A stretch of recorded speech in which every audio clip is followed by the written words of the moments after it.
Selamat datang di channel saya, Kisah Mualaf Official. Kisah nyata mualaf di seluruh dunia. Bismillahirrahmanirrahim. Assalamualaikum warahmatullahi wabarakatuh. Dalam video hari ini, kita akan menyimak sebuah kisah nyata yang sangat inspiratif, yaitu tentang perjalanan seseorang yang menemukan cahaya iman melalui perjalanan spiritualnya menjadi seorang mualaf. Tonton dan simak kisah indah ini sampai selesai, agar kita dapat memahami kisah perjalanan spiritual ini dengan maksimal. Dan semoga kita dapat menerima pelajaran berharga dari perjalanan seseorang yang menemukan keindahan dan kebenaran Islam. Amin.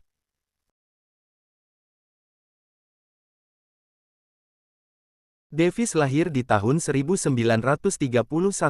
Sejak kecil, kehidupannya mulai menapaki jalan panjang pencarian makna.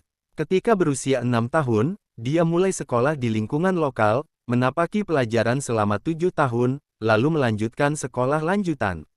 Dalam perjalanan hidupnya yang penuh pencarian spiritual, dia tumbuh sebagai seorang Metodis, lalu berubah menjadi Anglican, dan akhirnya menjadi Angio-Katolik. Namun, semakin dalam dia tenggelam dalam perjalanan keagamaannya, semakin jelas baginya bahwa agama seperti menjadi sesuatu yang terpisah dari kehidupan sehari-hari, hanya sebuah kostum yang dikenakan saat hari Minggu.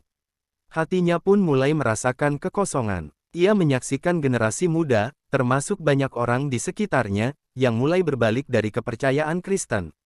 Baginya, agama Kristen tak lagi mampu merangkul dan menjawab krisis masyarakat yang semakin dalam dan pelik. Alih-alih berjuang bersama umatnya, Kristen malah mempercantik dirinya dengan dupa harum, cahaya lampu gemerlap, pakaian mewah para pendeta, dan jubah panjang penuh warna, sebagai upaya menarik pengikut dengan cara-cara yang terasa hampa dan jauh dari realitas hidup di luar gereja. Perasaan kecewa dan frustasi itu membuatnya perlahan meninggalkan agama Kristen, hingga ia jatuh ke dalam dunia ideologi yang berbeda, pertama komunisme, lalu faschisme. Dalam komunisme, dia mencari masyarakat yang adil, tanpa kelas, tanpa ketidaksetaraan.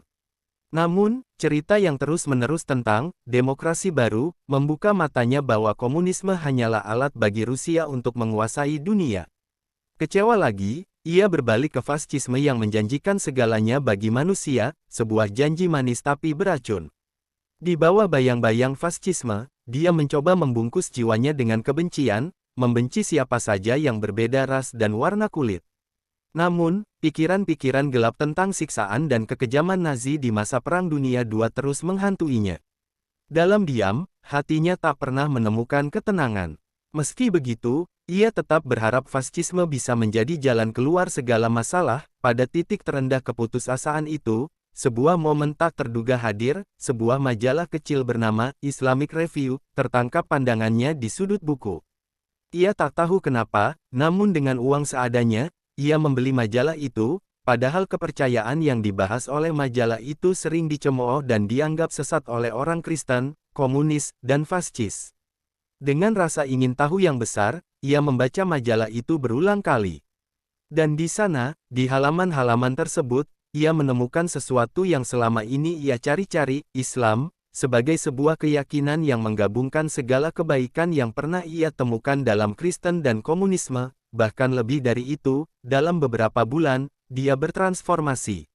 Dari rasa keputusasaan dan pencarian yang panjang, akhirnya ia menemukan kebahagiaan yang tulus, kedamaian yang memenuhi jiwanya saat ia menyambut Islam. Ia merasakan kehangatan dan arah baru dalam hidupnya. Kini ia bermimpi untuk mempelajari bahasa Arab, sementara belajar bahasa Latin, Perancis, dan Spanyol sebagai bekal dalam perjalanannya. Sumber, mengapa kami memilih Islam? Rabitha Alam Islami Mekah. Terima kasih telah menyaksikan kisah inspiratif ini. Setiap langkah kecil menuju kebenaran adalah sesuatu yang berharga. Semoga kisah perjalanan spiritual ini menguatkan iman kita dan membuka hati kita untuk selalu mencari kebenaran yang sejati dengan hati yang tulus. Dan semoga kisah ini menginspirasi kita untuk lebih maksimal dan ikhlas dalam berbuat kebaikan, selalu bersabar, bersyukur dan tabah menjalani hidup ini. Semoga Allah meneguhkan iman kita, membimbing hati kita, dan menjaga langkah-langkah kita agar selalu berada dalam kebaikan dan kebenaran. Amin ya Rabbal Alamin. Jangan lupa untuk like, subscribe, dan bagikan agar lebih banyak orang mendapat manfaat dari kisah-kisah penuh makna seperti ini. Wassalamualaikum warahmatullahi wabarakatuh.